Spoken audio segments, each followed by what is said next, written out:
आइए दोस्तों, तो हम लोग एक बार फिर आज शुरुआत करते हैं।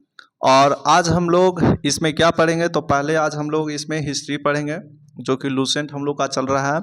और हिस्ट्री में आज हम लोग पढ़ेंगे कंपनी के अधीन गवर्नर जनरल। ठीक है, इससे पहले के क्लास में हम लोग सिख धर्म के बारे में पढ़ लिए हैं और भारत में यूरोपियों के आगमन के बारे में भी पढ़े हैं। ठीक है, तो आइए हम लोग कंपनी के अधीन गवर्नर जनरल के बारे में देखते हैं कि कौन सा गवर्नर जनरल क्या काम किया है और उसका शासनकाल क्या है। ठीक है, तो सबसे पहले है बंगाल का गवर्नर।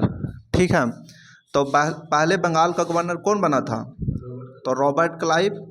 और रॉबर्ट क्लाइव का शासनकाल कब से कब तक है? तो 1757 से 1760 तक। और फिर पुनः कब बने थे? तो 1765 से 67 तक। शासनकाल इम्पोर्टेंट है। तो कहेगा कि बंगाल का प्रथम गवर्नर कौन था? Robert Clive. तो कब से कब तक बना है? तो 1757 से 60 और फिर 65 से 67। कह रहा है कि इसने बंगाल में द्वैत शासन की व्यवस्था की, जिसके तहत राजस्व वसूलने, सैनिक संरक्षण एवं विदेशी मामले कंपनी के अधीन थे, जबकि शासन चलाने की जिम्मेदारी नवाब के हाथों में थी। कह रहा है कि जो बंगाल में द्वैत शासन लाया था वो कौन लाया था? तो रॉबर्ट क्लाइव। और रॉबर्ट क्लाइव बंगाल का प्रथम गवर्नर है। ठीक है, कह रहा है इसने बंगाल में द्वैत शासन की व्यवस्था की थी, जिसके तहत राजस्व वसूलना, सैनिक संरक्षण एवं विदेशी मामले कंपनी के अधीन थे। यानी कि कहेगा कि इसमें जो ये राजस्व वसूलना, सैनिक संरक्षण और विदेशी मामला, ये किसके अधीन थे? तो कंपनी के अधीन थे। लेकिन शासन चलाने की जिम्मेदारी किसके हाथों में थी? तो नवाब के हाथों में था। नवाब के हाथों में सिर्फ क्या था? तो शासन चलाना। लेकिन जो राजस्व वसूलना, मुख्य रूप से राजस्व वसूलना, ये किसके हाथों में था? तो गवर्नर के हाथों में था, मतलब कि रॉबर्ट क्लाइव के हाथों में था।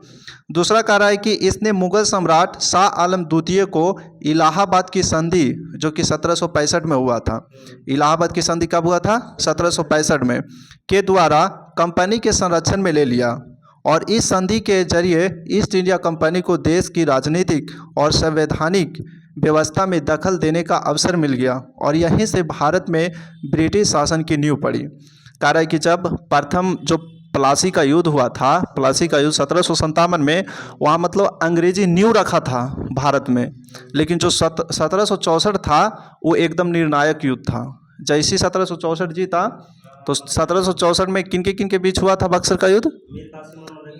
तो एक करे अंग्रेज का रॉबर्ट क्लाइव था, और दूसरी ओर 3 गो था मुगल। मुगल सम्राट शाह आलम द्वितीय, और मीर कासिम था, और फिर अवध का शुजा-उद-दौला। तो ये था बक्सर के युद्ध में। और ये निर्णायक युद्ध था, क्योंकि 1764 में हुआ था और 1765 में इलाहाबाद की संधि हुआ, जो कि मुगल सम्राट शाह आलम द्वितीय के साथ हुआ। और इसी के साथ क्या हुआ कि इस संधि के जरिए ईस्ट इंडिया कंपनी को देश के राजनीतिक और संवैधानिक व्यवस्था में दखल देने का अवसर मिल गया। और यहीं से भारत में ब्रिटिश शासन की नींव पड़ी। यानी बक्सर युद्ध से ब्रिटिश शासन यहाँ स्थापित हो गया था।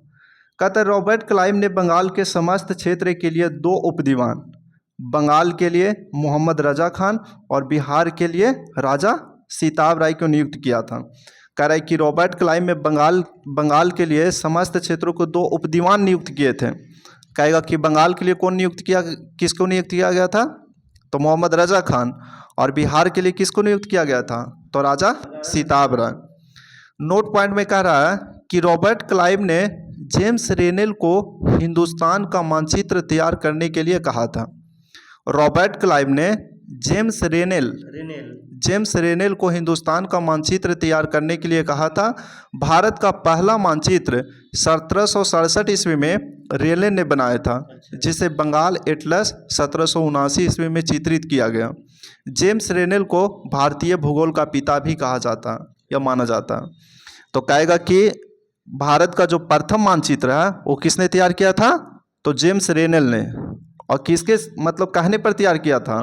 तो रॉबर्ट क्लाइव के कहने पर जेम्स रेनेल ने हिंदुस्तान का मानचित्र तैयार किया था। और ये कब किया था? तो 1767 में। लेकिन इसको चित्रित कब किया गया था? 1779 में। इसलिए भारतीय भूगोल का पिता किसे कहा जाता है? जेम्स रेनेल को। भारतीय भूगोल का पिता है। हाँ, भारतीय भूगोल का पिता किसे कहा जाता है? जेम्स रेनेल को। ऐसे भूगोल का अगर व्यवस्थित रूप से कहेगा तो इरेटोस्थनीज को, ऐसे कहेगा तो हिकेटियस को। आगे कह रहा है कि अन्य गवर्नर, देखिए ब्रेलास्ट जो कि 1767 से 69 में हुआ था। अच्छा, द्वितीय आंग्ल मैसूर युद्ध कब हुआ था? 80 से 84, लेकिन प्रथम हुआ था 67 से 69। तो 67 से 69 में गवर्नर कौन था? तो ब्रेलास्ट था। तो ये था प्रथम आंग्ल मैसूर युद्ध में गवर्नर ब्रेलास्ट था। इसके बाद आ गया कॉर्टियल, जो कि ये सब उतना इंपॉर्टेंट नहीं है। इसके बाद है वारेन हेस्टिंग्स, जो कि 72 से पहले 74 तक रहा था। इसके बाद पूरा शासन किया था। आइए अब हम लोग देखते हैं कंपनी के अधीन गवर्नर जनरल। ठीक है, कंपनी के अधीन गवर्नर जनरल। कहता है रेगुलेटिंग एक्ट 1773 ईस्वी के अनुसार बंगाल के गवर्नर को अब अंग्रेजी क्षेत्रों का गवर्नर जनरल कहा जाने लगा, जिसका कार्यकाल 5 वर्षों का निर्धारित किया गया था। मद्रास एवं बम्बई के गवर्नर को इसके अधीन कर दिया गया और इस प्रकार भारत में कंपनी के अधीन प्रथम गवर्नर जनरल वारेन हेस्टिंग्स, जो 74 से 85 तक बना। देखिए, पहले था बंगाल का गवर्नर, तो बंगाल का गवर्नर कौन बना था? Robert Clive. लेकिन 1773 का रेगुलेटिंग एक्ट के तहत बंगाल के गवर्नर को बंगाल का गवर्नर जनरल कर दिया गया, और जो बंगाल का गवर्नर जनरल बना वो कौन बना? Warren Hastings.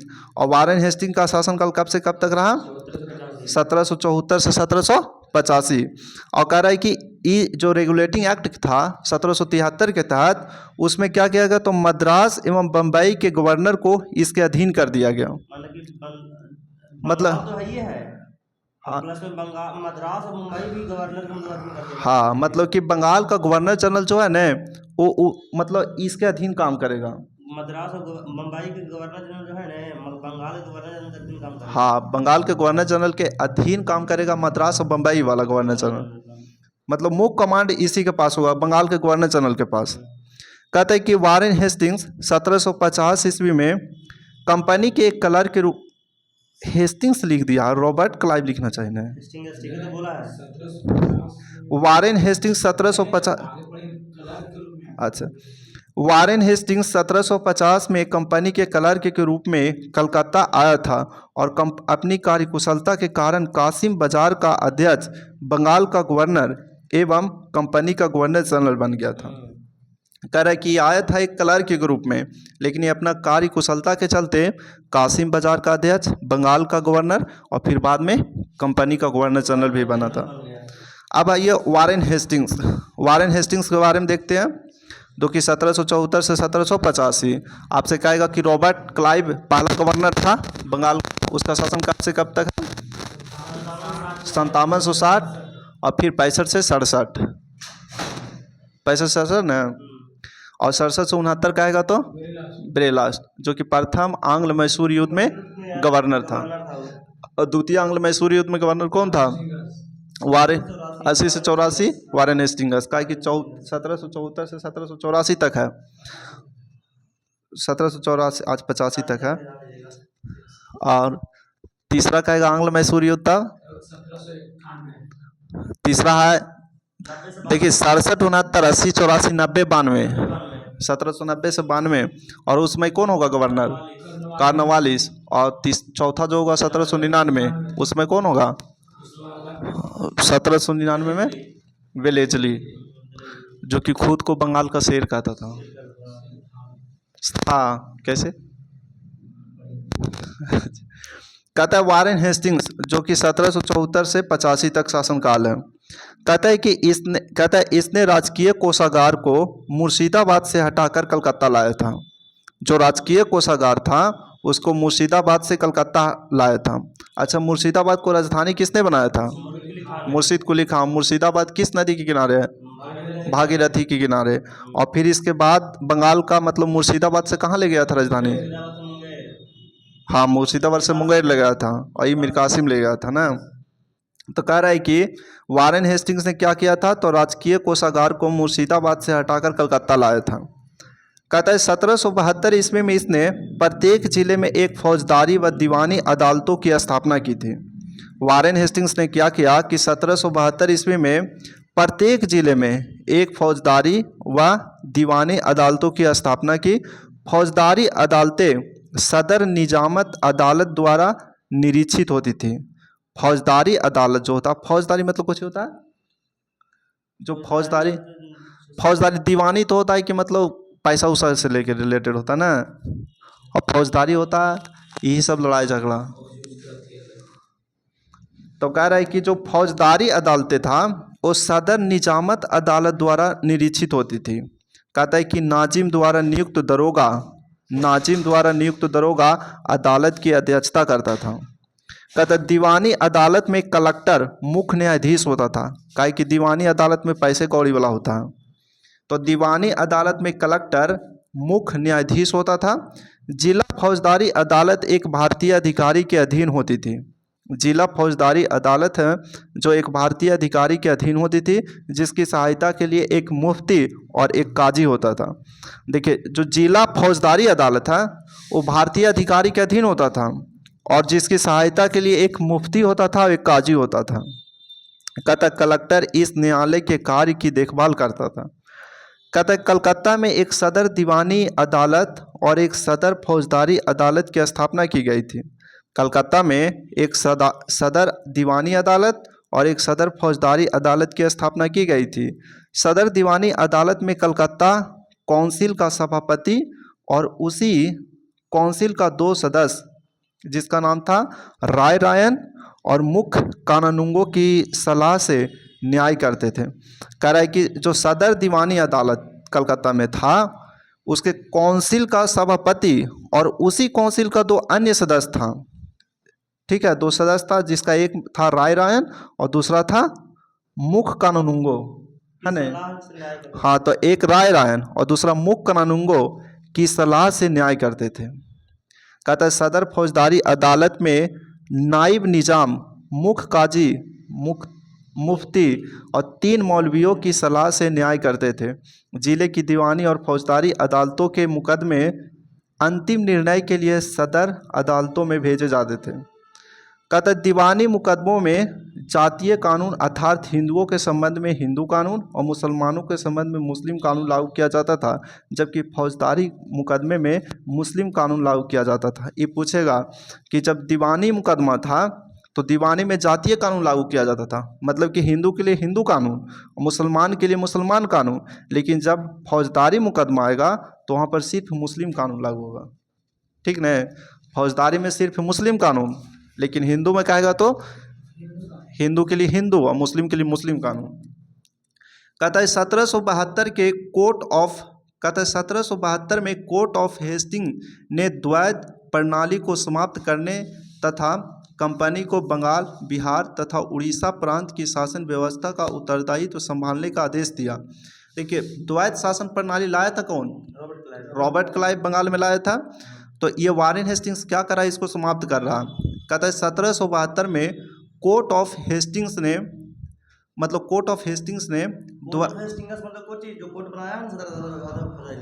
अच्छा, हाँ, तो 1772 में कोर्ट ऑफ हेस्टिंग्स ने द्वैत प्रणाली को समाप्त करने तथा कंपनी को बंगाल, बिहार और उड़ीसा प्रांत की शासन व्यवस्था का उत्तरदायित्व संभालने का आदेश दिया। कहता वारेन हेस्टिंग्स ने दोनों उपदीवान मोहम्मद रजा खान और राजा सिताब राय को पद से हटा दिया।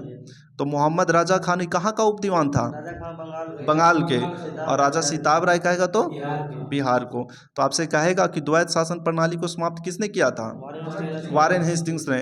और 2 उपदीवान जो थे, एक बंगाल का मोहम्मद रजा खान और बिहार का राजा सिताब राय, इसको पद से कौन हटा दिया था?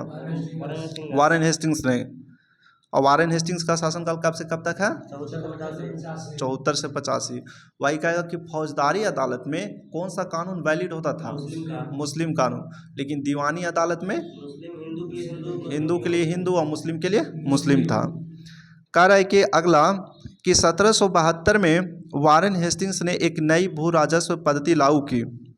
1772 में वारेन हेस्टिंग्स ने एक नई भू राजस्व पद्धति लागू की, जिसे इजारेदारी प्रथा के नाम से जाना जाता है। इजारेदारी प्रथा और तकाबीरीन ये मुर्शिद कुली खान ने भी शुरू किया था, लेकिन यहाँ इजारेदारी प्रथा वारेन हेस्टिंग्स शुरू कर रहा है।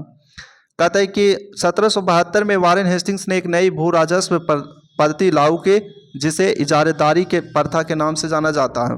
इस पद्धति को अपनाने का मुख्य उद्देश्य अधिक राजस्व वसूल करना था। आपसे पूछेगा इजारेदारी प्रथा शुरू करने का मुख्य उद्देश्य क्या था, तो इसका उद्देश्य था कि अधिक भू राजस्व वसूल करना था। ठीक है, अधिक भू राजस्व वसूल करना। इसकी मुख्य दो विशेषताएं थी। पहला, इसमें पंचवर्षीय ठेके की व्यवस्था थी। कहता इसमें पंचवर्षीय ठेके की व्यवस्था थी, मतलब कोई भी लेगा न तो 5 साल के लिए लेगा। और दूसरा कह रहा है कि इसके अंतर्गत उच्चतम बोली लगाने वाले को लगान वसूली का अधिकार दिया जाता था। पहले तो ये पंचवर्षीय था, ठीक है, और दूसरा जो मतलब बोली लगाया जाता था। मतलब कि जैसे मतलब कि हम यहाँ पे जमींदार बनने वाले हैं। हाँ। जमींदार बनने से पहले जानते हैं मतलब कि हम सर जो है ना हमारा अथी गवर्नर जनरल, उससे हम राय लेंगे तो बोलेगा बोली लगाओ, 2-3 को मतलब खड़ा होगा तो हाँ। बोलेगा बोली लगाओ, जे ज्यादा बोली जे लगाओ तो गवर्नर बना देगा बोली बना देगा। वहाँ तो पे वो कुछ क्या करेगा, जितना वो पैसा ज़्यादा देगा उतना आम जनता से ज़्यादा पैसा वसूल करेगा। इसलिए कह रहा है कि भू राजस्व उच्च लेने के लिए ऐसा किया गया था, इजारेदारी प्रथा। अगला कह रहा है कि वारेन हेस्टिंग्स ने नवाब की देखभाल के लिए मीर जाफर की विधवा मुन्नी बेगम को उसका संरक्षक नियुक्त किया था। कहता वारेन हेस्टिंग्स ने जो नवाब की देखभाल था, उसमें जो नवाब था उसकी देखभाल के लिए, अंतिम नवाब कौन था? अब 1775 ईस्वी का बात हो रहा है, तो 1775 में कौन था नवाब? अंतिम नवाब कौन था बंगाल के नवाब? 1775 में नवाब होगा आलम जफर, शाह आलम द्वितीय। शाह आलम द्वितीय। देखिए मुगल बादशाह कौन होगा, तो 1759 से 1806 में ये लगभग शाह आलम द्वितीय है। तो वही कह रहा है कि नवाब की देखभाल के लिए मीर जाफर की विधवा मुन्नी बेगम को उसका संरक्षक नियुक्त किया था। ठीक है, 1775 में मुन्नी बेगम को हटाकर मोहम्मद रजा खां को नवाब का संरक्षक नियुक्त किया, जो बंगाल का पहले उप दीवान था। अब कह रहे हैं कि 1776 में मनुस्मृति का अंग्रेजी अनुवाद, ठीक है, 1776 में मनुस्मृति का अंग्रेजी अनुवाद एक कोड ऑफ जेंटुलॉज के नाम से ही हुआ। आपसे कहेगा कि मनुस्मृति का अनुवाद जो अंग्रेजी में हुआ वो किस नाम से हुआ, तो एक कोड ऑफ जेंटुलॉज, एक कोड ऑफ जेंटुलॉज। कहता है कि विलियम विल्किंस ने 1785 में भगवत गीता का अंग्रेजी में अनुवाद किया। विलियम विल्किंस ने 1785 में भगवत गीता का अंग्रेजी में अनुवाद किया था। 1789 में अभिज्ञान संकुतलम नामक नाटक का अंग्रेजी में अनुवाद किया गया था। तो यहाँ देखिए कई सवाल बनता है। सबसे पहले कहेगा मनुस्मृति का अनुवाद अंग्रेजी में 1776 में किया गया था, वो किस नाम से किया गया था, एक कोड ऑफ जेंटुलॉज के नाम से, एक कोड ऑफ जेंटुलॉज के नाम से। दूसरा कहेगा कि 1785 में भगवत गीता का अंग्रेजी में अनुवाद किसने किया था, तो विलियम विल्किंस ने। विलियम विल्किंस ने 1785 में भगवत गीता का अंग्रेजी में अनुवाद किया था। 1789 ईस्वी में अभिज्ञान संकुतलम नामक नाटक का अंग्रेजी में अनुवाद किया गया था। तो पहले 1776 में मनुस्मृति का अनुवाद, एक कोड ऑफ जेंटुलॉज। दूसरा कह रहा है कि विलियम विल्किंस ने 1785 में भगवत गीता का अंग्रेजी में अनुवाद किया था। और तीसरा कह रहा है कि 1789 में अभिज्ञान संकुतलम नामक नाटक का अंग्रेजी में अनुवाद किया गया था। कहता है कि वारेन हेस्टिंग्स ने 1781 में फारसी एवं अरबी भाषा के अध्ययन यानी प्राच्य शिक्षा, मतलब पुरानी शिक्षा के लिए कलकत्ता में एक मदरसा बनवाया था। वारेन हेस्टिंग्स ने 1781 में फारसी एवं अरबी भाषा में अध्ययन के लिए कलकत्ता में एक मदरसा बनाया था। कहता है इसके बाद 1784 में वारेन हेस्टिंग्स ने एक सहयोगी तथा मित्र सर विलियम जोन्स ने प्राचीन भारतीय इतिहास तथा संस्कृति के अध्ययन हेतु कलकत्ता में एशियाटिक सोसाइटी ऑफ बंगाल की स्थापना की थी।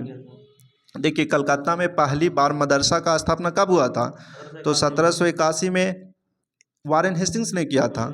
और ये किस प्रकार की शिक्षा के लिए बनाया गया था, तो फारसी एवं अरबी भाषा के लिए, फारसी एवं अरबी भाषा के लिए बनाया गया था। वही कहेगा कि कलकत्ता में एशियाटिक सोसाइटी ऑफ बंगाल का स्थापना किसने किया था, तो सर विलियम जोन्स ने। और कब किया था, 1784 में। फिर कह रहा है कि 1791 ईस्वी में ब्रिटिश रेजिडेंट जोनाथन डंकन ने बनारस में हिंदू कानून एवं दर्शन के अध्ययन के लिए संस्कृत कॉलेज की स्थापना किया था। 1791 ईस्वी में ब्रिटिश रेजिडेंट के जोनाथन डंकन ने बनारस में हिंदू कानून एवं दर्शन के अध्ययन के लिए संस्कृत कॉलेज की स्थापना किया था। अगला कह रहा है कि 1804 ईस्वी में बम्बई में एशियाटिक सोसाइटी और 1823 में लंदन में Asiatic society of great Britain की स्थापना हुआ था। देखिए, बंगाल में एशियाटिक सोसाइटी ऑफ बंगाल जो विलियम जोन्स ने 1784 में किया था, है ना, लेकिन बम्बई में एशियाटिक सोसाइटी ऑफ बंगाल कहेगा तो 1804 में। वहीं लंदन में कहेगा Asiatic society of great Britain का स्थापना कब हुआ था, तो 1823 में। कहता है कि वारेन हेस्टिंग्स ने मुगल सम्राट को मिलने वाला 26 लाख रुपए की वार्षिक पेंशन को बंद करवा दी। वारेन हेस्टिंग्स सारा काम गलत कर रहा है भाई ना। वारेन हेस्टिंग्स जो मुगल सम्राट था उसको 26 लाख का जो वार्षिक पेंशन मिलता था उसको भी बंद कर दिया। इसमें कौन था? 1780 के लगभग। जफर कहाँ से आएगा? ये सालम द्वितीय है। कोची बोल रहा है मुगल सम्राट के बारे में बात। हाँ, तो मुगल सम्राट कौन होगा? देखिए ना भाई, देखिए समझिए, मुगल सम्राट में 1759 से 1806 ही है न, सालम द्वितीय, तो ये ना होगा। लेकिन उस समय ये चीज़ थोड़ा सा हमने देख ली गलत। यहाँ कह रहा था न, देखिए कि वारेन हेस्टिंग्स ने नवाब की देखभाल के लिए मिर्जाफर की विधवा मुन्नी बेगम को उसका संरक्षक नियुक्त किया था। तो मुन्नी बेगम लगभग 1775 में, देखिए बंगाल का नवाब कौन है इसमें, देखिए यहाँ पता चलेगा। 1775 में लगभग बंगाल का नवाब ई है, सैफुद्दौला। देखिए बंगाल का नवाब है न, 1775 के बारे में बात किया है। हाँ। 1775 है मुबारक। अच्छा, मुबारक उद्दौला है ना, मुबारक की उद्दौला। 1775 में मुन्नी बेगम को हटा दिया था मोहम्मद। आइए आगे, कह रहा है कि कहता है कि वारेन हेस्टिंग्स ने 1780 में बंगाल भारत का पहला समाचार पत्र the Bengal gazette, Warren Hastings ने 1780 में भारत का पहला समाचार पत्र द बंगाल गजट का प्रकाशन जेम्स ऑगस्टस हिकी ने किया था। तो भारत का प्रथम समाचार पत्र कौन है? The Bengal gazette. इसका प्रकाशन किसने किया था? जेम्स हिकी ने किया था 1780 में। वही एशियाटिक सोसाइटी ऑफ बंगाल का स्थापना किसने किया था? सर विलियम जोन्स 1784 में। वही बम्बई में एशियाटिक सोसाइटी ऑफ बम्बई का स्थापना 1804 में। वही लंदन में Asiatic society of great Britain का स्थापना 1823 में। कह रहा है कि इसी के समय यानी वारेन हेस्टिंग के समय 1773 जो रेगुलेटिंग एक्ट था, रेगुलेटिंग एक्ट के तहत 1774 में कलकत्ता में एक उच्चतम न्यायालय की स्थापना की गई जिसका अधिकार क्षेत्र कलकत्ता तक था। कलकत्ता के बाहर का मुकदमा तभी सुना जा सकता था जब दोनों पक्ष सहमत हो। ठीक है, इस न्यायालय में अंग्रेजी कानून लागू होता था। इसका मुख्य न्यायाधीश एलिजा इम्पे था, जिसे 1782 ईस्वी में इस्तीफा देना पड़ा था। क्यों? काहे कि हेस्टिंग्स ने बंगाली ब्राह्मण नंद कुमार पर झूठा आरोप लगाकर न्यायालय से फांसी की सज़ा दिलवा दी थी। कहता है कि जो 1774 में जो बना था उच्चतम न्यायालय, उसका प्रथम मुख्य न्यायाधीश कौन था? Sir Elijah Impey. और इसको किस लिए वहाँ से मतलब हटाया गया था? तो एक बंगाली ब्राह्मण था जिसका नाम था नंद कुमार, उस पर झूठा आरोप लगाकर उसको मतलब दंड कर दिया था ना, इसके कारण उस पर मतलब किसी तरह से हटाया गया था। कहता है नोट करता है कि स्थानीय कानून की अलग अलग व्याख्या से उत्पन्न भिन्नता को खत्म करके समरूपता लाने के लिए 1775 में 11 पंडितों को भारतीय कानून का संकलन तैयार करने के लिए काम सौंपा गया था। कह रहा है कि स्थानीय कानून की अलग अलग व्याख्या से उत्पन्न भिन्नता को खत्म करने के लिए समरूपता लाने के लिए 1775 में 11 पंडितों को भारतीय कानून का एक संकलन तैयार करने का काम सौंपा गया। कहता है कि ए बी हॉलहेड ने इस संकलन को अंग्रेजी में अनुवाद किया। वो जो तैयार किया गया था मतलब कि स्थानीय कानून की अलग अलग व्याख्या था, उसको एक जगह किया गया और उसको जो अंग्रेजी में अनुवाद किया है उसका नाम है एन वी हॉलवेड ने इस संकलन को अंग्रेजी में अनुवाद किया। 1778 तक यूरोपीय न्यायाधीशों के लिए मुस्लिम कानून की एक संहिता भी तैयार कर ली गई थी। कहता है कि 1778 तक यूरोपीय न्यायाधीशों के लिए मुस्लिम कानून की एक संहिता भी तैयार कर ली गई थी। तो आपसे कहेगा कि जो भारतीय कानून अलग अलग था उसको एक समरूप किया गया था 11 पंडितों के द्वारा, ठीक ना। उसको इंग्लिश में अनुवाद किसने किया? तो एन.वी. हॉलवेड ने किया था। कहता है कि प्रथम आंग्ल मराठा युद्ध जो कि कब से कब तक हुआ था? प्रथम आंग्ल मराठा हम लोग नहीं पढ़े ना। तो प्रथम आंग्ल मराठा जो हुआ था वो 1775 से 82 तक हुआ था। 1775 से 82 तक हुआ था। वहीं द्वितीय आंग्ल मैसूर युद्ध कब हुआ था? 80 से 84 में। और किस संधि के तहत समाप्त हुआ था? मंगलौर की संधि के तहत। मंगलौर, पहला मद्रास, दूसरा मंगलौर। हाँ, तो मंगलौर के संधि और तीसरा श्रीरंगपट्टम। तो वारेन हेस्टिंग के समय लड़े गए थे 2 युद्ध। पहला था प्रथम आंग्ल मराठा युद्ध 1775 से 82 और दूसरा आंग्ल मैसूर युद्ध 1780 से 84। और प्रथम जो आंग्ल मराठा युद्ध समाप्त हुआ था वो साल बाई के संधि के तहत 1782 में, साल बाई के संधि के तहत। और दूसरा जो आंग्ल मैसूर युद्ध समाप्त हुआ था वो 1784 में मंगलौर की संधि, ठीक है। कहता है Pitt's India act 1784 Warren Hasting के समय में पारित हुआ था। जो पिट्स इंडिया एक्ट था वो किसके समय में पारित हुआ था? वारेन हेस्टिंग के समय में। कहता है कि इस एक्ट के तहत ब्रिटिश भारत के प्रशासन को नियंत्रित और संचालित करने के लिए इंग्लैंड में नियंत्रण बोर्ड की स्थापना किया गया था। सही बात है। 1784 ईस्वी में जो पिट्स इंडिया एक्ट आया था ना उसमें 2 तरह के बोर्ड की व्यवस्था किया गया था। एक व्यापारिक बोर्ड था और दूसरा राजनीतिक बोर्ड था। तो एक था बोर्ड ऑफ कंट्रोलर और दूसरा था बोर्ड ऑफ रिवेन्यू। तो 2 को बोर्ड बनाया था पिट्स इंडिया एक्ट के तहत 1784 में। आगे कह रहा है कि पिट्स इंडिया एक्ट 1784 के तहत भारत में ड्यूल गवर्नमेंट यानी दोहरी सरकार की व्यवस्था लागू किया गया था, जिसमें एक था कंपनी के डायरेक्टर्स यानी बोर्ड ऑफ डायरेक्टर्स बोलते हैं, एक बोर्ड ऑफ डायरेक्टर्स दूसरा बोर्ड ऑफ कंट्रोलर था और दूसरी तरफ ब्रिटिश सरकार की एक बोर्ड ऑफ कंट्रोलर होती थी। इस दोहरे नियंत्रण की व्याख्या को हाफ लोफ सिस्टम कहा गया। ये जो बोर्ड ऑफ डायरेक्टर्स और बोर्ड ऑफ कंट्रोलर कहा था ना, इसको ड्यूल गवर्नमेंट कहते हैं हम लोग, दोहरी सरकार को। इस दोहरे नियंत्रण की व्यवस्था को क्या कहते हैं? Half loaf system, half loaf system. कहता है कि वारेन हेस्टिंग के समय में 1772 में बोर्ड ऑफ रेवेन्यू की स्थापना हुई थी। वारेन हेस्टिंग के समय में 1772 में बोर्ड ऑफ रेवेन्यू की स्थापना हुई थी। बोर्ड ऑफ रेवेन्यू की स्थापना कब? 1772 में। कहता है कि वारेन हेस्टिंग्स ने संपूर्ण लगान के हिसाब की देखभाल के लिए एक भारतीय अधिकारी राय रायन की नियुक्ति की गई थी। कह रहा है कि वारेन हेस्टिंग्स ने संपूर्ण लगान के हिसाब के देखभाल के लिए, मतलब जो लगान वसूला जाता था उसको देखभाल के लिए एक भारतीय अधिकारी का नियुक्ति किया था। उसका नाम क्या है? राय रायन। कहता है इस पद को प्राप्त करने वाला पहला भारतीय दुर्लभ राय का पुत्र राज बल्लभ था, जो मतलब कि लगान का देखभाल करता था। उसके लिए अभी राय रायन को नियुक्ति किया गया था, लेकिन इससे पहले भी एक नियुक्ति किया गया है। उसका नाम है दुर्लभ राय का पुत्र राज बल्लभ। दुर्लभ राय का पुत्र राज बल्लभ।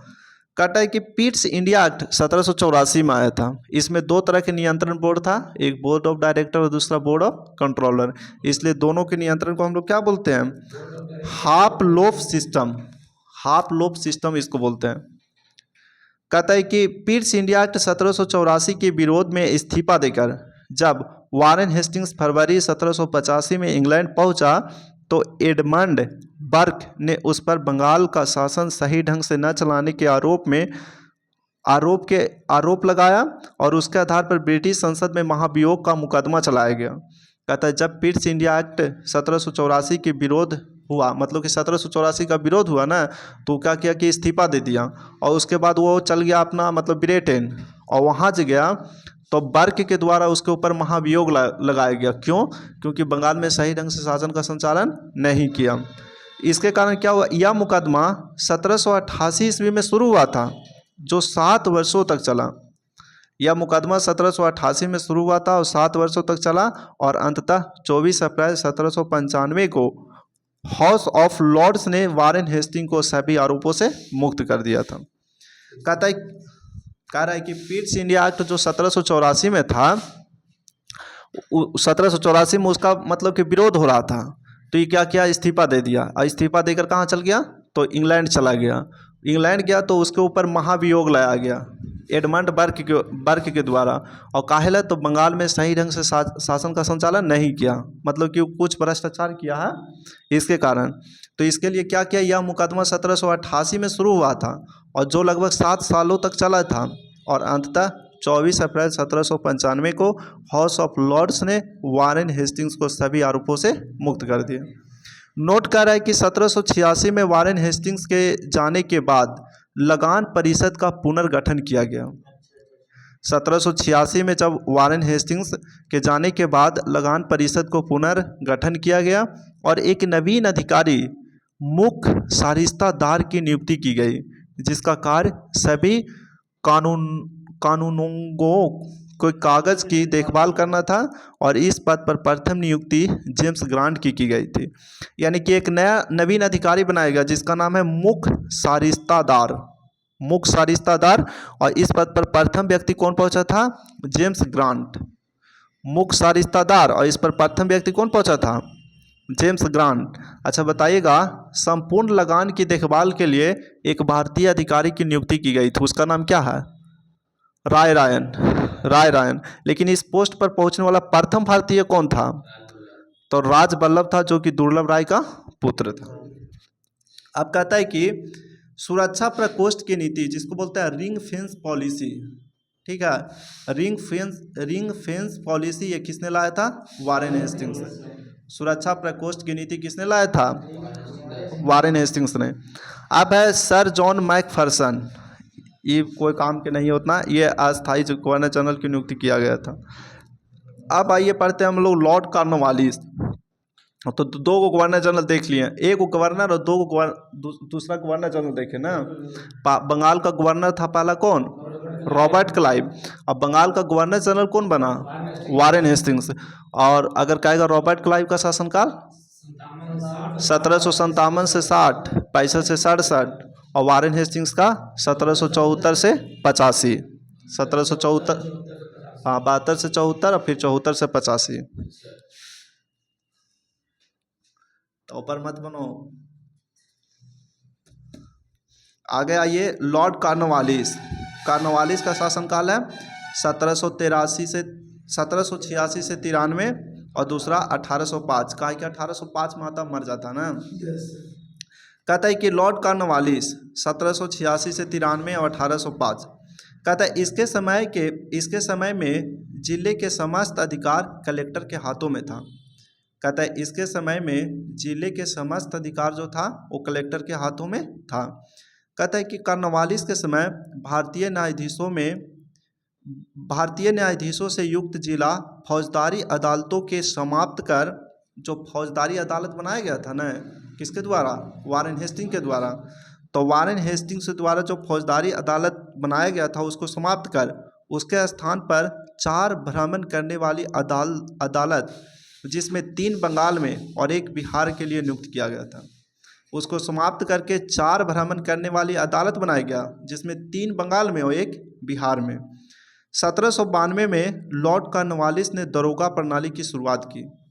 1792 में लॉर्ड कॉर्नवालिस ने कौन प्रणाली शुरुआत की, तो दरोगा प्रणाली की शुरुआत की। कॉर्नवालिस ने 1793 में प्रसिद्ध कॉर्नवालिस कोड निर्माण करवाया था, जो शक्तियों के पृथ्वीकरण के सिद्धांत पर आधारित था। आपसे कहेगा कि कॉर्नवालिस कोड का निर्माण कब किया गया था, 1793 ईस्वी में, और ये शक्तियों के पृथ्वीकरण के सिद्धांत पर आधारित था। कह रहा है कि आगे कि 1793 ईस्वी में एक विनिमय के द्वारा जिला कलेक्टर को उसकी जो न्यायिक शक्तियां से वंचित कर दिया गया और केवल संग्राहक अभिकर्ता बन गया। अभी जिला कलेक्टर ना देखते हैं, खाली कुछ ही करता है, राजस्व वगैरह के देखभाल करता और टैक्स उसके। तो वही कह रहा है कि पहले जो था ना जिला कलेक्टर को जो न्यायिक शक्तियाँ था, न्यायिक शक्तियाँ मतलब समझ रहे हैं ना, कि पहले जो कलेक्टर का था न्यायिक शक्तियाँ था, मतलब कौन व्यक्ति मतलब आरोप से किसी को मुक्त करना है, मतलब जिला जाके कोची कोर्ट वोट में न्याय करता था। लेकिन अब उसको समाप्त कर दिया। अब एक ही काम उसको क्या करना है, राजस्व को संग्रह करना, ठीक न। तो वही कह रहा है कि 1793 में एक विनियम के द्वारा जिला कलेक्टर को उसकी न्यायिक शक्तियों से वंचित कर दिया गया और केवल संग्राहक अभिकर्ता के रूप बना दिया गया।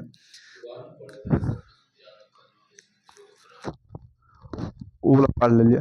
देखिए, कॉर्नवालिस ने 1793 में प्रसिद्ध कॉर्नवालिस कोड का निर्माण किया था या करवाया था, जो शक्तियों के पृथक्करण के सिद्धांत पर आधारित था। 1793 में कॉर्नवालिस कोड दिया था जो शक्तियों के पृथक्करण के सिद्धांत पर आधारित था।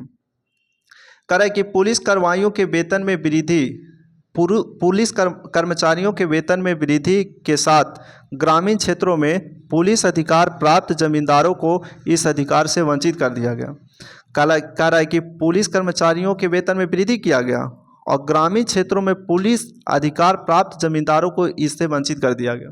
मतलब जो जमींदार पुलिस लेके चलता था न, उसको पुलिस को हटा दिया, समझे, काहे कि उसे ज़्यादा वसूल करता था न, ज़बरदस्ती ले लेता था। आगे कह रहा है कि कंपनी के कर्मचारियों के व्यक्तिगत व्यापार पर प्रतिबंध लगा दिया। मतलब आप व्यक्तिगत रूप से व्यापार नहीं कर सकते हैं। कहते हैं जिला में पुलिस थाना की स्थापना कर एक दरोगा को इसका इंचार्ज बनाया गया। भारतीयों के लिए सेना में सूबेदार, जमादार, प्रशासनिक सेवा में मुंसिफ, सदर, अमीन, डिप्टी कलेक्टर से ऊंचा पद नहीं दिया जाता था। देख रहे हैं, कह रहे कि भारतीयों के लिए सेना में सूबेदार, जमादार, प्रशासनिक सेवा में मुंसिफ, सदर, अमीन और डिप्टी कलेक्टर से ऊंचा पद नहीं दिया जाता था। इसने 1793 में अस्थाई बंदोबस्त की पद्धति लागू की, जिसके तहत जमींदारों को अब भू राजस्व का लगभग 90% मतलब 10/11 भाग कंपनी को और लगभग 10% 1/11 भाग अपने पास रखता था। अस्थाई बंदोबस्त वैसे न है। कहता है कि कॉर्नवालिस ने 1793 में एक बंदोबस्त लाया था बंगाल में, उसका नाम है अस्थाई बंदोबस्त, ठीक है। इसमें क्या किया गया कि जो जमींदार है वो टोटल भू राजस्व का 1/11 अपने रखेगा, यानी 10%, और जो कंपनी लेके जाएगा वो 90% लेके जाएगा, यानी 10/11 भाग, ठीक। टोटल 11 है तो 10 कंपनी रखेगा और एक कौन रखेगा, जमींदार रखेगा। अस्थाई बंदोबस्त की योजना जॉन शोर ने बनाई थी। अस्थाई बंदोबस्त की योजना किसने बनाई थी, जॉन शोर ने। कहता है इसे बंगाल, बिहार, उड़ीसा, बनारस, मद्रास के उत्तरी जिलों में लागू की गई थी। इसमें जमींदार भू राजस्व की दर तय करने के लिए स्वतंत्र था। सोच लीजिए, कह रहा है कि इसमें देखिए अस्थाई बंदोबस्त में 90% रखता था कौन, कंपनी, और 10% जमींदार रखता था। लेकिन इसमें कहा गया कि जमींदार जो था वो मतलब टैक्स को अपने अनुसार निर्धारित करता था, निर्धारित करने के लिए स्वतंत्र था। इसमें कह रहा है ना कि अस्थाई बंदोबस्त की योजना जॉन शोर ने बनाई थी। इसे बंगाल, बिहार, बनारस, मद्रास के उत्तरी जिलों में लागू की गई थी। इसमें जमींदार भू राजस्व की दर तय करने के लिए स्वतंत्र थे। इसमें नियत तिथि पर राजस्व को भुगतान नहीं करने पर जमींदार को उसकी जमींदारी से हटा दिया जाता था।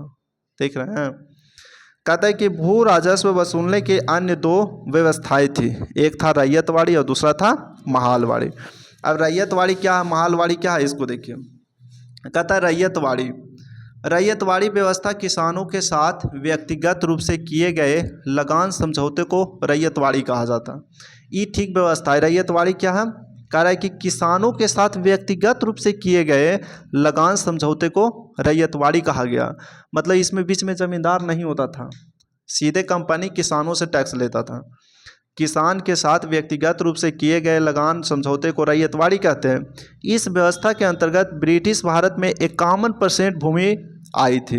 रैयतवाड़ी में कितना % भूमि आएगा, 51% आएगा, और इसमें कंपनी और किसान का सीधा संपर्क रहेगा, है न। कहता है 1792 में रैयतवाड़ी व्यवस्था 12 महल जिले में पहली बार कर्नल रीड द्वारा लागू किया गया था। तो आपसे पूछेगा कि रैयतवाड़ी व्यवस्था 12 महल जिले में पहली बार कर्नल रीड द्वारा लागू किया गया था। ये कब किया गया था? 1792 में। रैयतवाड़ी व्यवस्था कर्नल रीड द्वारा जो कि बारामहल जिले में लागू किया गया था, ये कब किया गया था? 1792 में। 1820 ईस्वी में यह व्यवस्था मद्रास में लागू कर दी गई और इसे सुचारू रूप से चलाने के लिए मुनरो को मद्रास का गवर्नर नियुक्त किया गया था। कहता 1820 में यह व्यवस्था मद्रास में लागू किया गया और इसे सुचारू रूप से चलाने के लिए मुनरो को मद्रास का गवर्नर नियुक्त किया गया। 1825 ईस्वी में यह व्यवस्था बम्बई में लागू की गई तथा 1858 ईस्वी में यह व्यवस्था दक्कन और अन्य क्षेत्रों में लागू कर दिया गया। रैयतवाड़ी व्यवस्था की मुख्य विशेषताएं क्या, इसको देखिए। कहता है सरकार और किसान के बीच कोई बिचौलिया वर्ग नहीं था। यही एगो अच्छा पॉइंट है इसमें, है ना, कि सरकार और किसान के बीच कोई बिचौलिया नहीं था। और रैयतवाड़ी व्यवस्था में कितना परसेंट भूमि था? 51% भूमि था। अब कह रहा है कि सरकार और किसान के बीच कोई बिचौलिया नहीं था। कहता है कि भूमि का स्वामित्व किसानों को दे दिया गया, जिससे वे भूमि विक्रय कर सकते थे और गिरवी रख सकते थे। ये भी अच्छा है कि भूमि का स्वामित्व किसानों को दे दिया गया, जिससे वे भूमि का विक्रय भी कर सकते थे और गिरवी भी रख सकते थे। कहता लगान की अदायगी न होने पर भूमि जब्त की जा सकती थी। ये वो खराब है कि लगान अगर आपने न चुकाया तो क्या होगा? भूमि जब्त हो जाएगा। लगान अदायगी की प्रत्येक 30 वर्ष के बाद पुनर्समीक्षा करने की व्यवस्था की गई थी। मतलब 30 साल तक लगान देना, उसके बाद ही समीक्षा होगा, है ना। अभी भी नहीं होता है। हाल ही फिलहाल में नीतीश कुमार निकाले हुआ था अथिया के लिए, अच्छा, कराने के लिए सब जमीनिया में कुछ कहते हैं उसको, हाँ, म्यूटेशन कराने के लिए। तो सर्वे वही चीज हुआ है, ध्यान दीजिए। पहले पूरा सर्वे कराता था 33 साल पर। अच्छा, तो ये जो हुआ था ना, ऐसे कम से कम तो 1980 में हुआ था पहली बार सर्वे हुआ था। पापा नहीं हुआ था, पापा बोल रहे थे 87 में सर्वे हुआ था। हाँ, सर्वे नहीं हुआ था, बहुत साल के बाद आया ये। तो वही कह रहा है कि लगान अदायगी के प्रत्येक 30 वर्ष के बाद पुनर्समीक्षा होता था। राजस्व के रूप में किसानों को उपज का 1/2 भाग देना होता था, जो धन के रूप में देना होता था। बाप रे बाप, राजस्व के रूप में किसानों को उपज का 1/2 भाग देना होता था। 50%, बहुत ज़्यादा है। दूसरा कह रहा है महालवाड़ी। कहता है महालवाड़ी व्यवस्था क्या था? तो महल शब्द से तात्पर्य है जागीर अथवा गांव। से पूछेगा कि महल शब्द से तात्पर्य क्या है? जागीर अथवा गांव। रैयतवाड़ी का मतलब, रैयत का मतलब वही करता है जो खेती कर रहा है उसको बोलते हैं रैयत। रैयत डायरेक्टली देगा, दूसरा टैक्स देगा सर उसको। हाँ, कंपनी को डायरेक्ट। का मतलब गांव हुआ है, तो गांव पूरा गांव को मैं दोस्त ले रहा है, टैक्स देना है, तो देखो मतलब जमींदार होगा।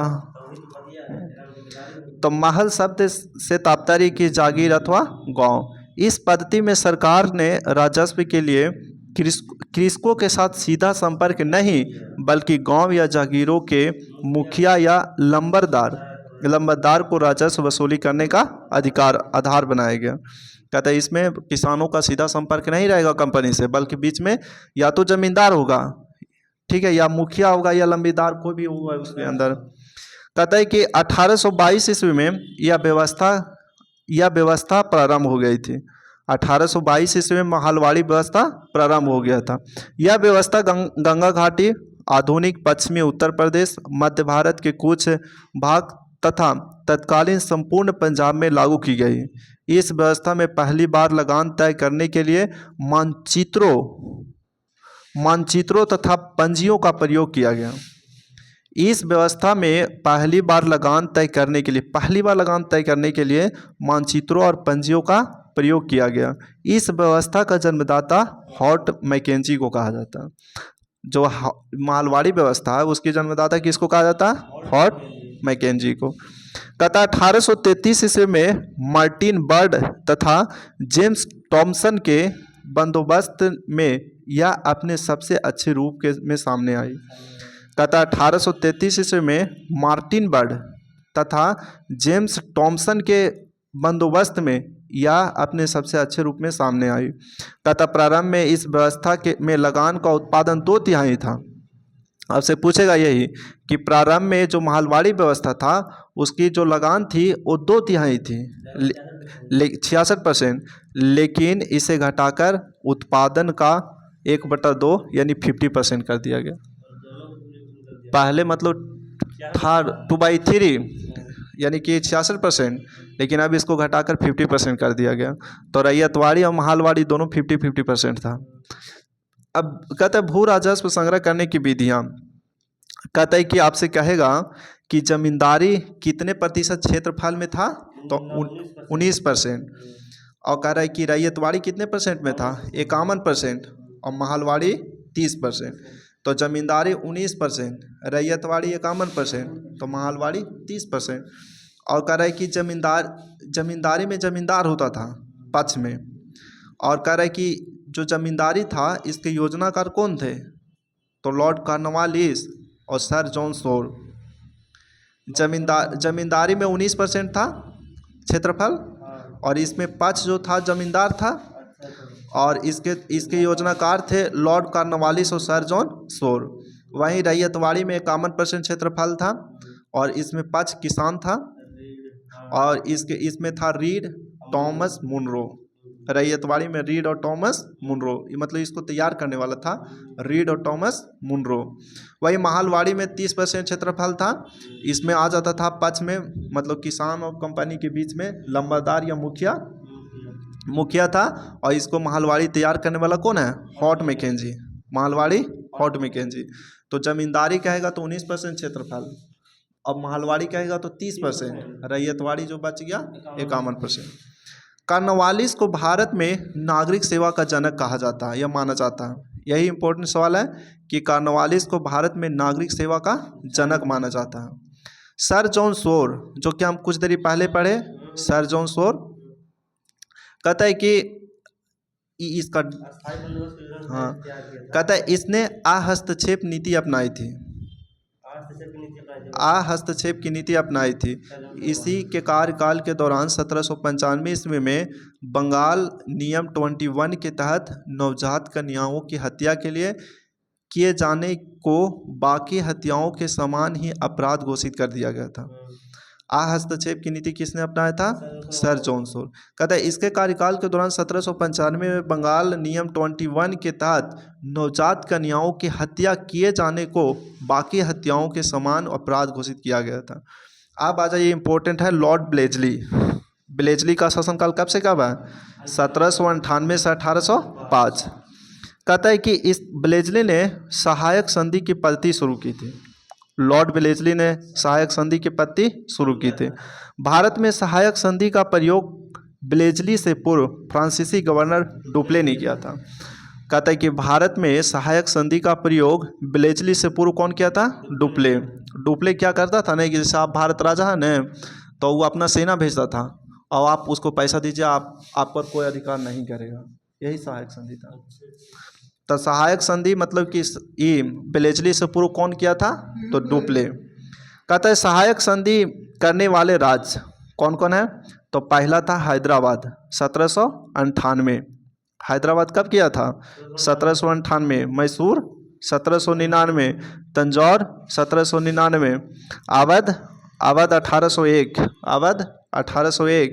पेशवा 1802, बरार एवं भोसले 1803, सिंधिया 1804, जोधपुर 1818, जयपुर 1818, मच्छेड़ी 1818, बूंदी 1818, भरतपुर 1818। यानी कि जोधपुर, जयपुर, मच्छेड़ी, बूंदी और भरतपुर सब राजस्थान में 18। बाकी इंपॉर्टेंट है हैदराबाद। कहेगा कि सहायक संधि स्वीकार करने वाला पहला राज्य कौन था, हैदराबाद 1798। उसके बाद आया मैसूर 1799, उसके बाद तंजौर 1799, अवध 1801, पेशवा 1802 और बरार और भोसले 1803 और सिंधिया 1804। बाकी जोधपुर, जयपुर, मच्छेड़ी, बूंदी और भरतपुर सब 1818 में। तो 18 कहेगा कि हैदराबाद कब, 1798 हैदराबाद, 1798 मैसूर 1799, मैसूर 1799, तंजौर 1799, तंजौर 1799, हैदराबाद 1798, हैदराबाद 1798, मैसूर, तंजौर 1799। इसके बाद हो गया आवाध, आवाध 1801। पेशवा 1802, पेशवा 1802। बरार भोसले 1803, बरार भोसले 1803। और जोधपुर सिंधिया 1804। बाकी जोधपुर, जयपुर, मछेड़ी, बूंदी और भरतपुर सब 1818। आप बताइएगा पहला कौन था? हैदराबाद। कब? 1798। दूसरा मैसूर। कब? 1799। तीसरा तंजौर 1799। चौथा आवाध 1801। इसके बाद सिंधिया ना बरार भोसले। इसके बाद बरार भोसले 1803 और सिंधिया 1804। बाकी जितना भी है न राजस्थान वाला सब 1818। आइए, कहता है इंदौर के होलकरों ने सहायक संधि को स्वीकार नहीं किया था। आपसे पूछेगा ये सब स्वीकार कर लिया था, लेकिन इंदौर के होलकरों ने सहायक संधि को स्वीकार नहीं किया था। अच्छा, सहायक संधि ब्लेजली से पूर्व कौन लगाया था भारत में? तो फ्रांसीसी गवर्नर डुप्ले ने किया था। कहता है टीपू सुल्तान चौथे आंग्ल मैसूर युद्ध 1799 में मारा गया था। अच्छा, मैसूर युद्ध पहला कब हुआ था? 1767 से 69। किसके शासनकाल में? ब्रेलास्ट। दूसरा 80 से 84। किसके शासनकाल में? अब वारेन हेस्टिंग्स, वारेन हेस्टिंग्स। और तीसरा का तो 90 से 92 कार्नवालिस। और चौथा आंग्ल मैसूर युद्ध 1799 ब्लेजली। तो ब्लेजली वही कह रहा है कि टीपू सुल्तान चौथे आंग्ल मैसूर युद्ध 1799 में मारा गया था। कहता है कि उसके पिता जो था हैदर अली कौन सा युद्ध में मारा गया था? दूसरा में उसके पिता मारा गया था। कहता है कि इसके शासनकाल के दौरान 1804 में नियम 3 के अंतर्गत शिशु वध को बाकी हत्या की तरह मानते हुए दंड का प्रावधान कर दिया गया था। तो आपसे कहेगा कि शिशु वध पर रोक किसने लगाया था? तो लॉर्ड ब्लेजली ने किया था। शिशु वध को बाकी हत्या की तरह मानते हुए दंड का प्रावधान किया, इसका मतलब शिशु वध पर रोक लगाया था ब्लेजली ने 1804 में। सर जो शोरवा किया था ने कन्याओं की हत्या, कन्याओं की हत्या ने, हाँ, नवजात कन्याओं की हत्या की जाने वाली बाकी हत्याओं की रोक। आगे है कहता है कि ब्लेजली ने 10 जुलाई 1800 को कलकत्ता में नागरिक सेवा में भर्ती किए गए युवकों को प्रशिक्षित करने के लिए फोर्ट विलियम कॉलेज की स्थापना की, जो 1854 तक अंग्रेजों को भारतीय भाषाओं की शिक्षा देने के लिए चलता रहा। कहता है कि 10 जुलाई 1800 को कलकत्ता में नागरिक सेवा में भर्ती किए गए युवाओं को प्रशिक्षित करने के लिए फोर्ट विलियम कॉलेज, जो कि फोर्ट विलियम कॉलेज कहाँ है? कलकत्ता में स्थापना की, जो 1854 तक अंग्रेजों को भारतीय भाषाओं की शिक्षा देने के लिए चलता रहा। कहता नोट में कह रहा कि 1806 में भारत भेजे जाने वाले प्रशासनिक अधिकारियों की शिक्षा और प्रशिक्षण के लिए इंग्लैंड में हेलेबरी में एक ईस्ट इंडिया कॉलेज खोला गया था, जहां नवयुवक प्रशासनिक अधिकारियों को 2 वर्ष के लिए प्रशिक्षण देने की व्यवस्था किया गया था। यानी भारत में अंग्रेज के प्रशिक्षण यहाँ मिलता था फोर्ट विलियम कॉलेज में, है न? हाँ, और भारत अंग्रेज में मिलता था, उसका नाम था हेलेबरी में एक ईस्ट इंडिया कॉलेज खोला गया था, जहाँ नवयुवक प्रशासनिक अधिकारियों को 2 वर्ष का प्रशिक्षण देने के लिए व्यवस्था किया गया था। कहता है कि स्वयं बंगाल का शेर कौन कहता था? ब्लेजली। बंगाल का शेर कौन कहता था? कहता है कि नागरिक सेवा का जनक किसे कहा जाता है? लॉर्ड कॉर्नवालिस को। नागरिक सेवा का जनक कॉर्नवालिस को। कहता है लॉर्ड कॉर्नवालिस का 1805 अच्छा ठीक है, 1786 से 93 था लॉर्ड कॉर्नवालिस, और फिर 1805 में आया तो मर गया ना। कहता है लॉर्ड कॉर्नवालिस का 1805 दूसरा कार्यकाल शुरू हुआ, परंतु इसके शीघ्र ही मृत्यु हो गई। कहाँ? शिमले में ले न पता। अच्छा आगे सर जॉन वारले ई सब न पूछेगा, लेकिन देख अरे ये रहा यहाँ तक कर लेने, अब कुछ ना खाली वारेन हेस्टिंग तो हाँ, बाकी तो ये सब है का हाँ वेटिंग से काल पढ़ लेवे।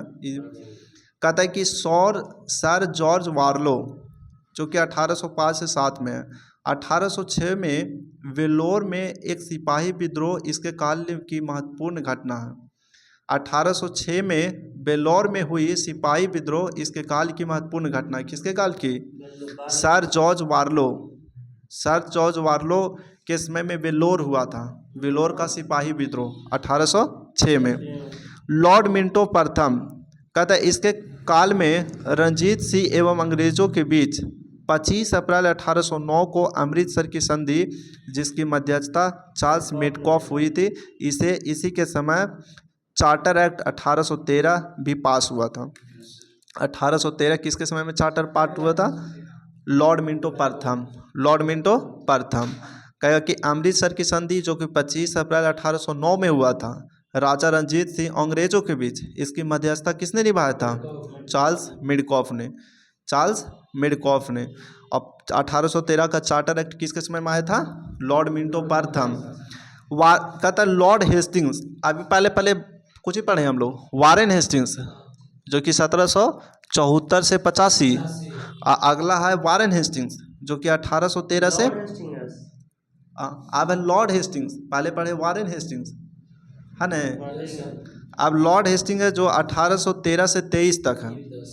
कहता लॉर्ड हेस्टिंग के समय आंग्ल नेपाल युद्ध हुआ था जो 1814 से 16 में हुई। कहता इसमें नेपाल के अमर सिंह थापा को आत्मसमर्पण करना पड़ा और मार्च 1816 ईस्वी में अंग्रेज एवं गोरखाओं के बीच संगोली की संधि के द्वारा आंग्ल नेपाल युद्ध का अंत हो गया। तो कहेगा कि आंग्ल नेपाल युद्ध कब हुआ था? 1814 से 16। किसके शासनकाल में हुआ था? Lord Hastings. इसमें नेपाल के एक था जिसका नाम था अमर सिंह थापा, उसने आत्मसमर्पण कर दिया था। और कहेगा कि संगोली की संधि कब हुआ था?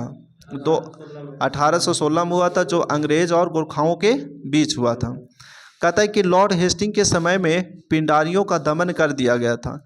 पिंडारियों के प्रमुख नेताओं में वासिल मोहम्मद, चित्तू और करीम खां थे। पिंडारियों का दमन किसने किया था? Lord Hastings. और पिंडारियों के जो प्रमुख नेता था उसका क्या क्या नाम था? वासिल मोहम्मद, चित्तू और करीम खां। कहता है कि इसने मराठों की शक्ति को अंतिम रूप से नष्ट कर दिया था। ये पूछेगा कि मराठों की जो शक्ति थी उसको अंतिम रूप से किसने नष्ट किया था? लॉर्ड हेस्टिंग्स ने। और पिंडारियों का दमन भी किसने किया था? लॉर्ड हेस्टिंग्स ने। कहता है इसने प्रेस पर लगे प्रतिबंध को समाप्त कर प्रेस के मार्गदर्शन के नियम बनाए थे। देखिए ये सिर्फ कह रहा है कि प्रेस पर लगे प्रतिबंध को समाप्त कर प्रेस के मार्गदर्शन के नियम बनाए थे। कहता है कि लॉर्ड हेस्टिंग के समय 1822 ईस्वी का टेनेंसी एक्ट यानी काश्तकारी अधिनियम लागू हुआ था। तो देखिए टेनेंसी एक्ट यानी काश्तकारी अधिनियम पहली बार कब आया था? 1822 में। और किसके समय में? लॉर्ड हेस्टिंग्स के समय में। कहता लॉर्ड एम्स हर्ट इसके समय में प्रथम आंग्ल बर्मा युद्ध जो कि 1824 से 26 तक लड़ा गया था। ठीक है, प्रथम आंग्ल नेपाल युद्ध किसके शासनकाल में? लॉर्ड हेस्टिंग्स, जो कब से कब तक? 14 से 16। और इसमें किसको आत्मसमर्पण करना पड़ा था? अमर सिंह थापा को। और किस संधि के तहत खत्म हुआ? संगोली के संधि जो कि मार्च 1816 में हुआ था। और कह रहा है कि लॉर्ड एम्स हर्ट जो था 1823 से 1828 में रहा। और इसी के समय में यानी लॉर्ड एम्स हर्ट के समय में प्रथम आंग्ल बर्मा युद्ध हुआ जो कब से कब तक हुआ? 1824 से 26 तक लड़ा गया। कहता 1826 ईस्वी में बर्मा एवं अंग्रेज के बीच यांडबू की संधि हुई थी। ठीक है, 1824 से 26 जो हुआ प्रथम आंग्ल बर्मा युद्ध हुआ और यांडबू के संधि के तहत इसको समाप्ति किया गया था। और यांडबू की संधि कब हुआ था? 1826 में। 1824 ईस्वी में बैरकपुर का सैन्य विद्रोह भी इसी के समय में हुआ था। 1824 में बैरकपुर का सैन्य विद्रोह भी इसी के समय में हुआ था। अगला लॉर्ड विलियम बैटिंग जो कि 1828 से 1835। लॉर्ड विलियम बैटिंग 1828 से 1835। ये तुरंत हो जाते पढ़ल तो। कहता है कि 1803 ईस्वी में यह मद्रास का गवर्नर था, ठीक है। और इसी के समय 1806 ईस्वी में माथे पर जातीय चिन्ह न लगाने तथा कानों में बालियां न पहनने देने पर वेलोर के सैनिकों ने विद्रोह कर दिया था। कहता है कि लॉर्ड विलियम बेंटिंग के समय क्या हुआ था कि 1806 में माथे पर जो चिन्ह लगाते थे, जातीय चिन्ह ना लगाने, मतलब नहीं लगाने के लिए बोलता था, और कान में जो बालियां भी पहनते हैं ना हम लोग, वो भी पहनने के लिए मना कर दिया था। इसके चलते क्या हुआ कि वेलोर के सैनिकों ने विद्रोह कर दिया था। 1833 के चार्टर एक्ट द्वारा बंगाल के गवर्नर जनरल को भारत का गवर्नर जनरल बना दिया गया, और इस प्रकार भारत का पहला governor general lord William Bentinck हुआ। 1833 में जो बंगाल का पहले गवर्नर जनरल था, उसको भारत का गवर्नर जनरल बना दिया गया, और भारत का गवर्नर जनरल कौन हो जाएगा? Lord William Bentinck. बंगाल का प्रथम गवर्नर जनरल कौन था? Warren Hastings. बंगाल का प्रथम गवर्नर जनरल कौन था? Warren Hastings. वहीं कहेगा भारत का प्रथम गवर्नर जनरल कौन बना?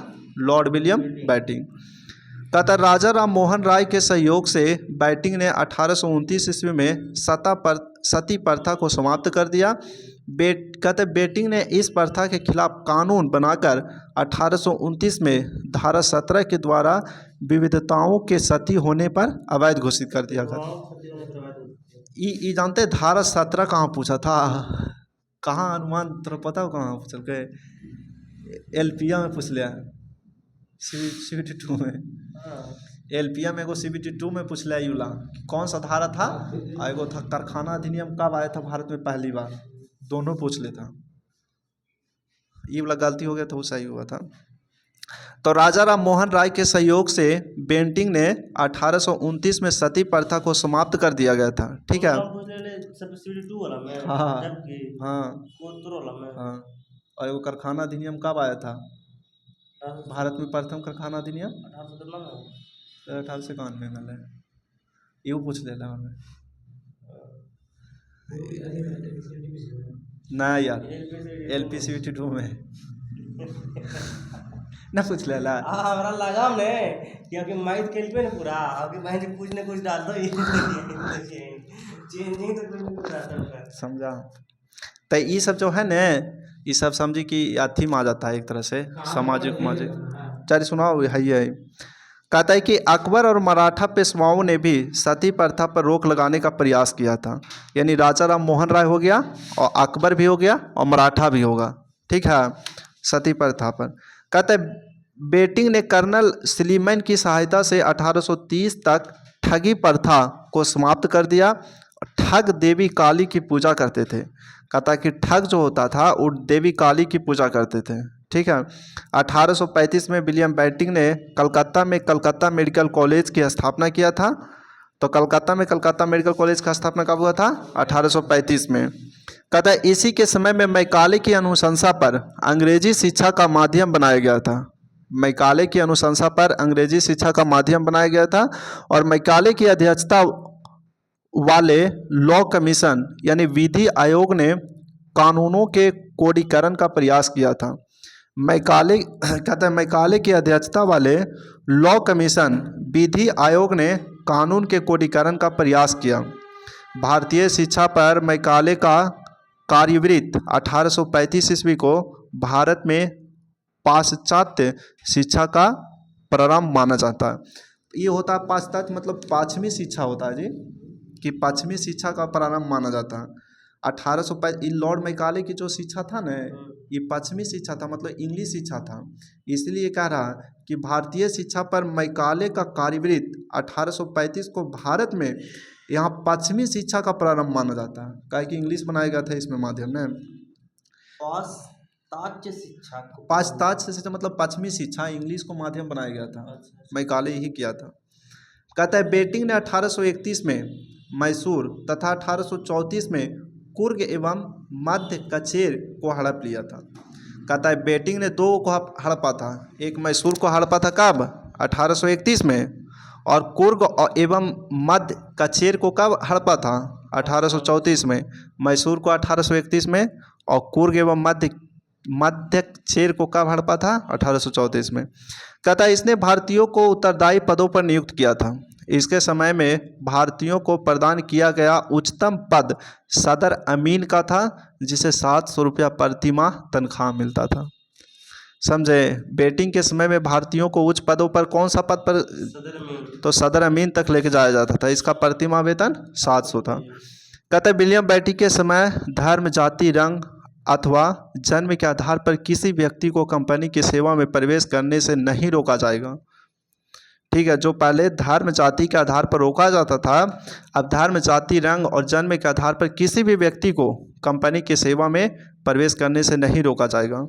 इसने शिशु बालिका की हत्या पर प्रतिबंध लगा दिया था।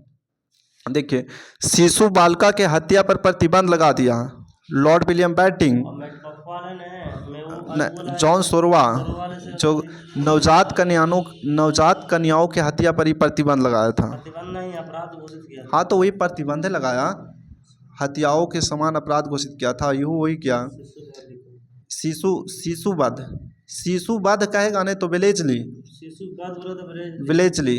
और यहाँ कुछ है, शिशु बालिकाओं की हत्या पर, शिशु बालिकाओं मतलब कि जो खाली लड़की पर, बालिका, अच्छा बालिका पर कह रहा ना, कर ले खाली लड़की ये पर, देखिए ध्यान में यहाँ कह रहे शिशुवध, शिशुवध, अच्छा सोरवा, कन्याओं की हत्या पर।